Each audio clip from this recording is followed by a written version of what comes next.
Kelima pelaku komplotan perampok nasabah bank yang terjadi Selasa kemarin akhirnya berhasil diringkus petugas Satreskrim Polres Lamongan Rabu siang.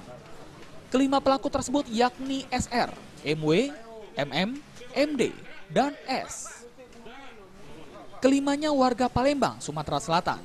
Seusai diringkus di wilayah kota Surabaya, pelaku yang mengalami luka tembak akibat berusaha melawan petugas ini langsung dibawa ke unit gawat darurat Rumah Sakit Umum Dr. Sugiri, Lamongan. MW, salah satu pelaku, mengaku jika dalam aksi tersebut, dirinya hanya bertugas untuk mengawasi lokasi sasaran. Dalam aksi perampokan nasabah bank di depan pertokoan Ruko Permata yang ada di Jalan Jaksa Agung Suprapto Selasa siang, MW mendapatkan bagian uang 10 juta rupiah yang digunakan untuk keperluan keluarga serta membelikan anaknya mainan serta alat komunikasi tablet. Uangnya buat apa itu Mas kemarin? Untuk belikan mobilan sama tab anak saya, Pak. Dapat bagian berapa Anda? 10, Pak. 10 juta.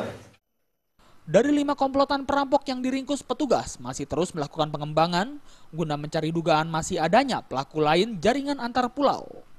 Dari Lamongan, Jawa Timur, Muhammad Basoir melaporkan.